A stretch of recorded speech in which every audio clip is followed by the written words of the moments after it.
a veces me pregunto, ¿por qué insisto con la poesía?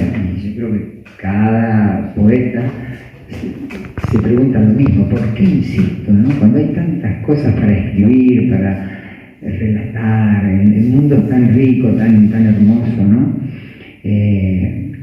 Como decía el abuelo de Saramago, ¿no? Dice, el mundo es tan hermoso y yo me tengo que morir, decía, ¿no? Ya estaba sabiendo que se iba a morir, pero decía, el mundo es tan hermoso y yo me tengo que morir. Y es verdad, el mundo es tan hermoso y yo estoy escribiendo poemas, ¿no? Pero bueno, insistimos y seguimos escribiendo poemas. Volviendo a la esencia del libro, este no es mi último libro escrito, sí es el último libro publicado. Este libro fue escrito en Sarmiento. No quiero insistir, pero sentirme de un lugar es inevitable. En la literatura argentina, un caso que es paradigmático y una referencia es Juan José Saer, que para él el término zona ha sido siempre objeto de, diríamos, esencialidad literaria, narrativa. Aún estando en Francia, él no escribió sobre Francia, él escribió sobre la zona y ni siquiera sobre la provincia, sobre esa pequeña zona de la provincia de Santa Fe. A mí me ha ocurrido lo mismo y no he sido ajeno a eso que planteaba Saer mucho antes de que yo advirtiera que estaba siendo muy local en lo que escribía. Bueno, traté de disimular un poco y que esa, digamos, mirada local fuera un poquito más universal, ¿no?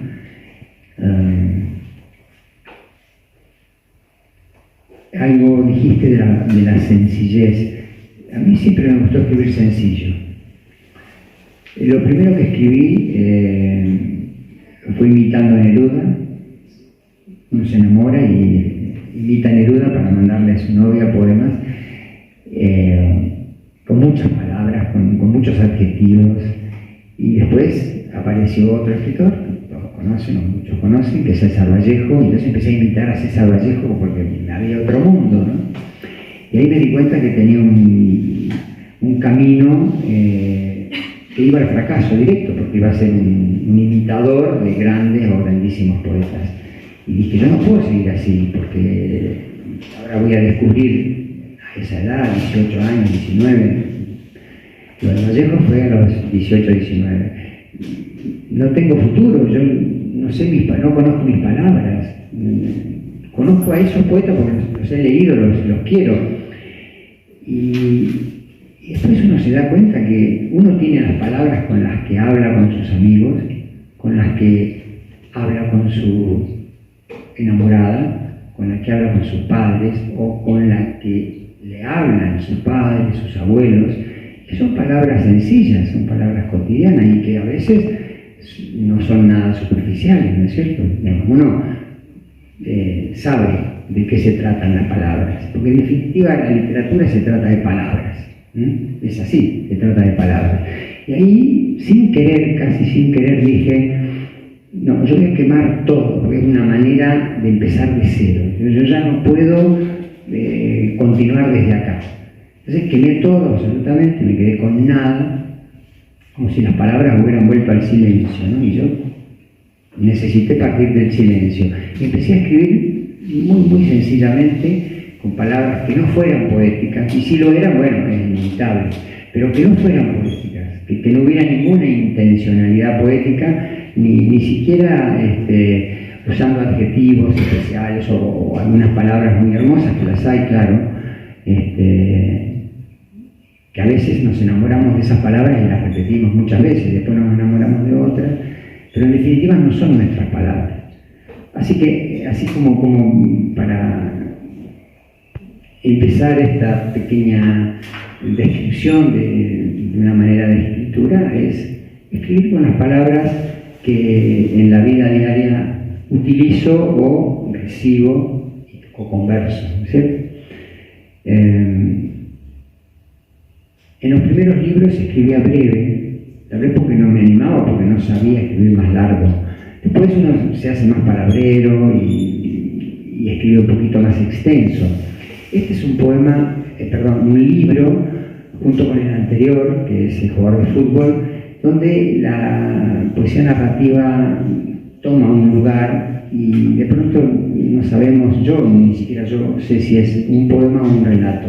Y trato de conformarme diciendo que es la suma de esas dos cosas y que, bueno, que se arregle, ¿no? Una vez que uno ya lo escribió, hay quien dirá,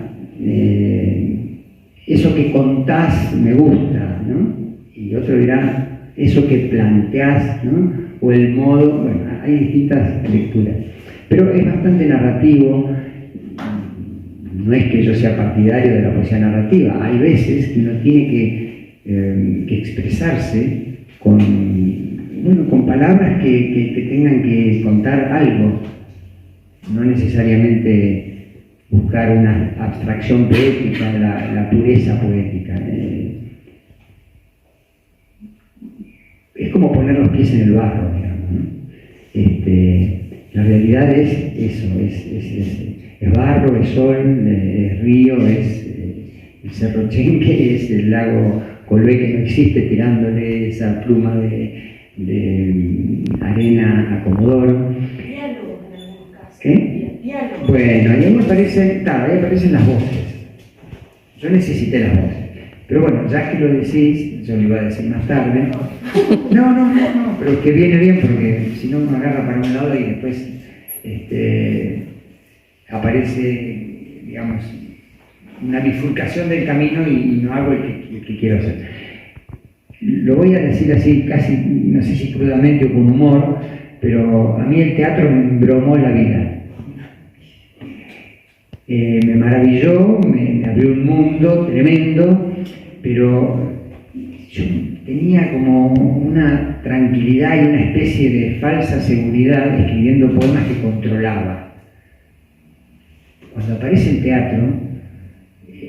teatro en sí, sumado al trabajo con los actores, a la dirección, a la puesta en escena, ahí se mezclan todas las actividades teatrales, ¿no? Lo visual, lo auditivo, bueno, la música, en fin.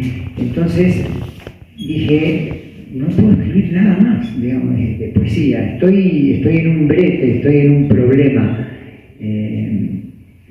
Y sobre todo, bueno, porque descubrí un mundo que, no digo que ignoraba, pero sí desde la escritura.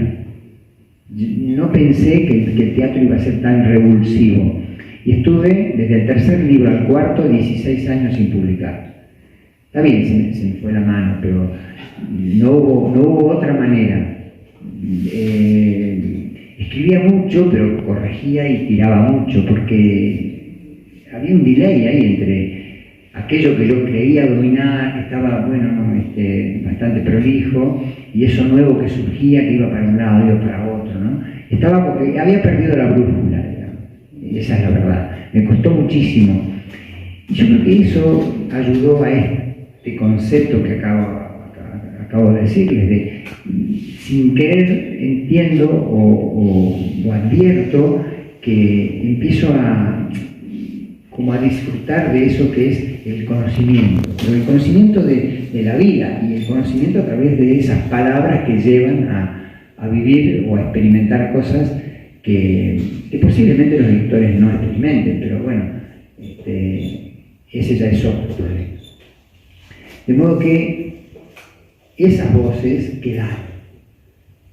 Y me gustan esas voces porque son las voces que yo he escuchado. Son las voces son las voces de todos, son las voces de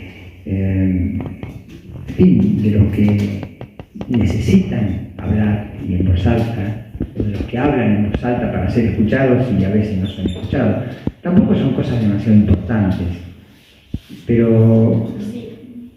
O sí. Claro, o sí, o no. Me causó mucha pena. yo acababa de publicar el libro y mientras una viejita con el atado de leña, con las piernas combadas, ya advertirán la procedencia étnica, pasaba siempre por la avenida frente a mi casa con un perro. Había, bueno, un silencio en ella y yo necesité ponerle voces, porque de hecho mientras ella caminaba todos los días llevando esa leñita que la juntaba en las chacras del sauce que se secaba, era para calentarse, ¿no? O para hacer la comida. Y una de las voces que yo incorporo, y acá viene el palincesto, no es que todo ocurrió, porque saben muy bien que una cosa es la realidad y otra cosa es la realidad de las palabras. Son como realidades paralelas. Una vez que un texto, que fuera, del género que fuera, está escrito, lo que está ahí es la realidad de las palabras, no la realidad es otra cosa. Y dice, hubo un accidente en la ruta. ¿Un accidente? ¿Murió alguien? Y esa semana en el pueblo iban dos jovencitos que se habían olvidado algo y volvieron, cruzaron la ruta de asfalto que va de Comodoro Esquel, y los atropelló un camión. Y bueno, uno de ellos murió. Yo tengo una pena muy grande. Yo digo, lo puse ahí porque no sé por qué lo puse. Y después cuando me enteré de ese hecho en Oscar, fue un hecho muy triste, porque era un menor, un chico que iba al colegio, a secundaria, a agraria, claro. Y yo digo, qué tremendas son las palabras, ¿no? Uno a veces no toma conciencia, pero las palabras son tremendas. Y después le voy a leer un poema que tiene que ver con las palabras. De una rutina que hacíamos con el vecino, que mientras regábamos charlábamos. De modo que esas palabras tienen que ver con lo teatral, es decir, me permití incluir voces porque el teatro me posibilitó esa valoración, ¿no? Que todas las voces tienen importancia. Tomado, aunque cambiado, de un poema de Fernando Pessoa. Él termina un poema diciendo, haciendo el sonido, la onomatopeya, digamos, o así, el sonido de un del viento, dice, oh, oh, oh, oh, oh, oh, oh. Pone como 30 O en una sola línea, y abajo dice, el viento, allá afuera. A mí me gustó. Eso habla de su río, de su tajo, habla de cosas, no en todos los heterónimos, pero en algunos habla de cosas cercanas a él. Y como yo escribo sobre cosas cercanas, eso particularmente me interesó. No el viento real, ¿no? Sino el viento como metáfora. En una realidad tan conflictiva, tan rica, mente conflictiva, siempre uno puede buscar metáforas y es como un viento, ¿no? El viento que arrasa. Hay muchos títulos con el viento.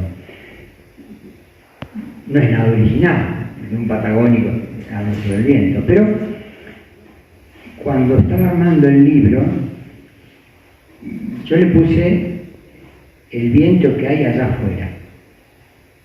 Ese era el primer título que se me ocurrió, modificando un poco el último verso del poema de Pessoa.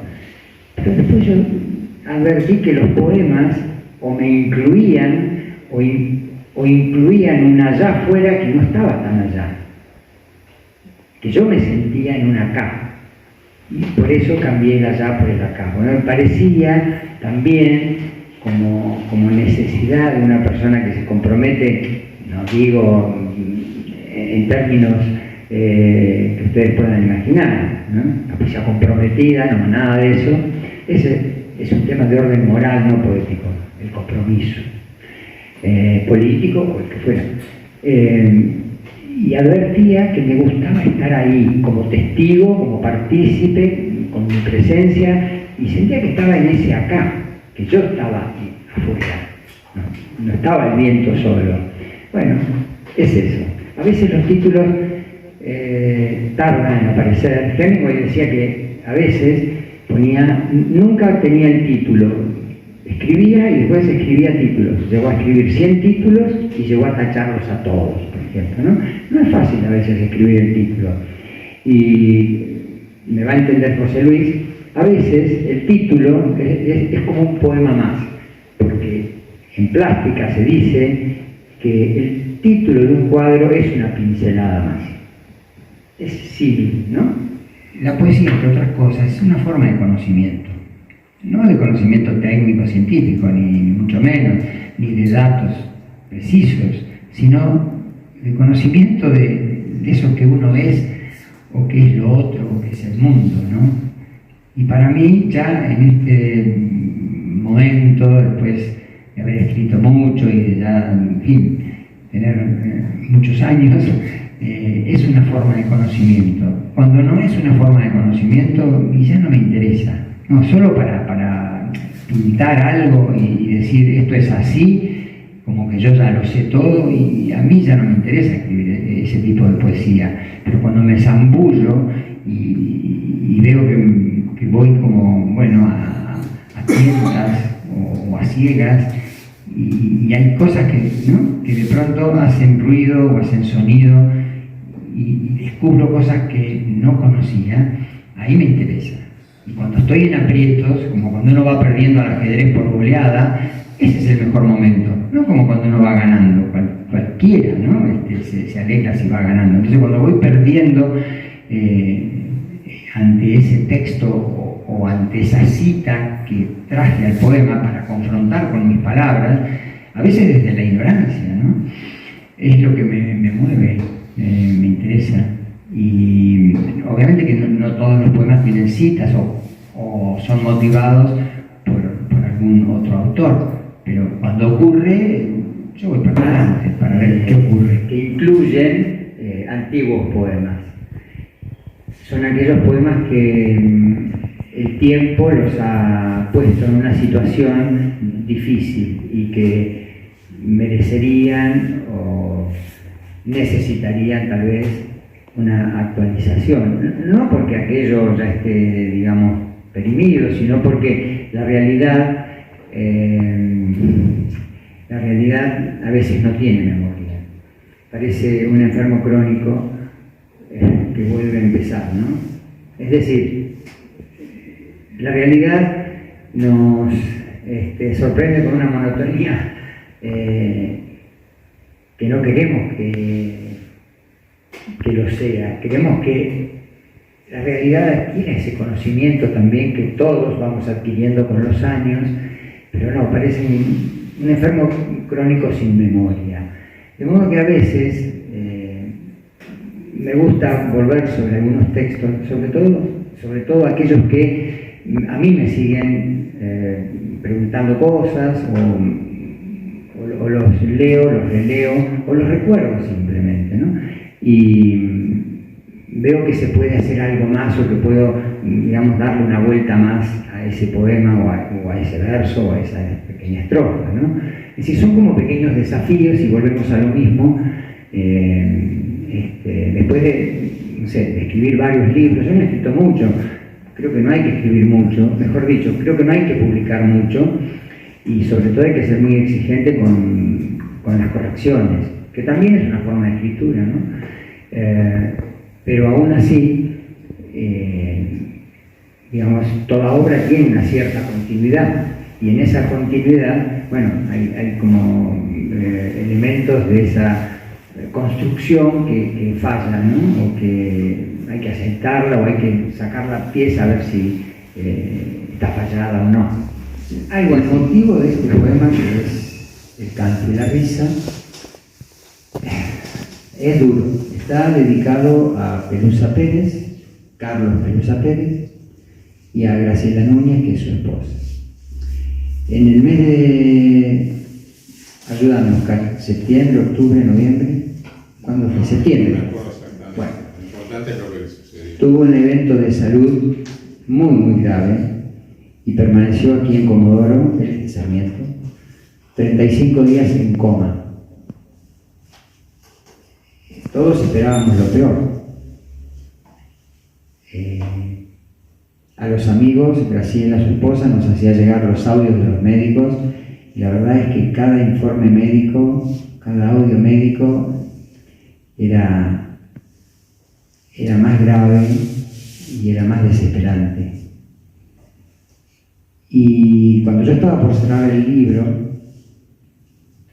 ocurrió un milagro. Y pensé en mi abuela, en una persona positiva, positiva como eran los abuelos y las abuelas. Les pasara lo que les pasara, seguían para adelante. Y en general, hablo, ¿no? Tal vez habrá alguna abuela que no, pero en general estas abuelas eran tan aguerridas y a veces eran madre y padre porque quedaban viudas. Y así era mi abuela. Entonces me pareció, bueno, que esas voces o esos hechos se podían juntar. Hay dos cosas que haría mías si pudiera, y si es necesario, robaría una si no la tuviera. Entre el canto y la risa, me quedaría con la risa. Y no porque no me guste cantar, sino porque no sé hacerlo. Nunca supe. Lo que me gusta es reír hasta el final, y que la gracia sea no parar, o no pensar que estoy riendo sin parar. Mis tíos nunca se ponían de acuerdo con la risa. Uno decía, es burla. Otro, premio consuelo. Esta es la escritura y este es el pensar, que busca en lo que fue, en lo que es, para que un lugar en otro lugar se haga de nuevo. El recuerdo es una peste, se agrega dolor al dolor. La voz no sale fluida, natural, cuando se ve el final del viaje. ¿Final del viaje? ¿Final? Estribillo. La alegría siempre espera detrás de la puerta, decía abuela María, a quien nunca le faltaron penas y vino a este mundo a vivir sin culpas.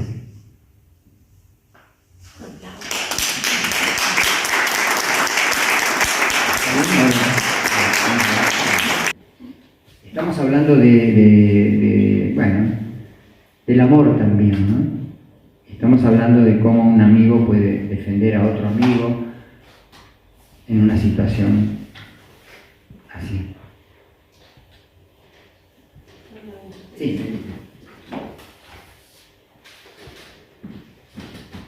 Bueno, el título es La vaca lloraba. La música sonaba sin variaciones y no eran distintos los sonidos de los vasos de las voces que se entrechocaban. Hombres y mujeres jóvenes se divertían. Unos estábamos acompañados y otros tenían buena compañía en un mal momento. La vaca lloraba como un chico por una mujer que lo había rechazado. Alguien de la mesa de al lado se reía por ese llanto atormentado de un hombre. El que estaba reconfortando a la vaca agarró al otro de las solapas y lo amenazó, masticando las palabras con rabia. ¿Te rompieron la cara alguna vez? El otro no dijo nada. ¿Qué iba a decir? Lo soltó. Le dijo si sabía lo que era el dolor. Le dijo si sabía lo que era el amor. Estoy borracho, dijo la vaca, con unos cuantos tragos de más. Borracho de amor, dijo su amigo. Hay hombres que se pelean por uno y nos enamoramos de mujeres que no se fijan en nosotros. No es cruel, dijo la vaca. No sé qué es el amor, dijo el otro avergonzado. Mejor que no sepas, dijo el amigo. Yo quise decir algo. Hubiera tenido que elevar la voz para que pudieran oírme. No me animé.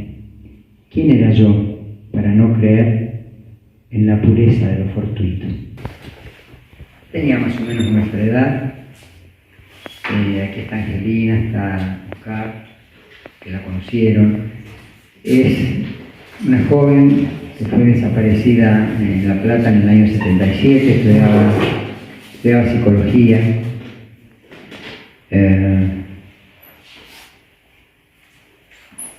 Y para Sarmiento es algo muy especial porque, más allá de que es un símbolo, y es un símbolo que se mantuvo, digamos, vivo, gracias a amigos y a personas que lucharon para que hubiera una plazoleta con su nombre y que hubiera una calle con su nombre, cosa que fue rechazada. Susana era y es ya una persona que hasta los alumnos conocen porque han hecho murales. Bueno, cuando uno, en mi caso particular, que la conocí, compartí con ella en La Plata muchos buenos momentos, yo veo otra cosa. ¿Qué puedo escribir de nuevo de los desaparecidos o de alguien desaparecido? Entonces traté, obviamente, después de que algo vino a mí, de escribir algo o que no se hubiera escrito o que yo personalmente no hubiera experimentado con ese dolor, que no, ustedes lo saben, es un dolor que permanece y continúa, se transforma. Así que se llama lectura nocturna del poema. Y en ningún momento hablo en el poema de ningún desaparecido. Ni siquiera hablo de ella, simplemente en la dedicatoria pongo en memoria de Susana Jenkins, al final, ni siquiera al principio, Colonia Sarmiento Chubut, 1955, desaparecida en La Plata, 1977. Bueno, lectura nocturna. Con la noche despierta en la mesa de luz, leo con atención tumbado en la cama. Los viejos motores de la usina eléctrica retumban a 2 cuadras de distancia. Algo inquieta a los teros en el campito y hacen llegar una especie de aviso o queja. Entre un sonido y otro se cuela el ruido de un auto que pasa por la calle. Todo se oye como si las partes sonoras entraran y salieran del libro, como el libro entra, envuelve un punto señalado y sale de la noche con las palabras alteradas. Ya conocemos el funcionamiento, cada cosa tiene lo suyo para prestarle atención, como saber que no podemos esperar de un libro titulado Para una tumba sin nombre que no tenga el matiz del desencanto, ni buscarle la pizca de gracia a esta misma realidad al cuadrado. El libro quiere hacerse oír como los ruidos en la calle, y en la variación es otro el título que deletreo, para un nombre sin tumba. Hago lo que puedo con la lectura quebrada. Al pasar las páginas se me traban los dedos, y al llegar el sueño, una mano piadosa me cierra los ojos. No me sorprendería que algunas estrellas bajaran a preguntarnos por la extraña luminosidad del mundo.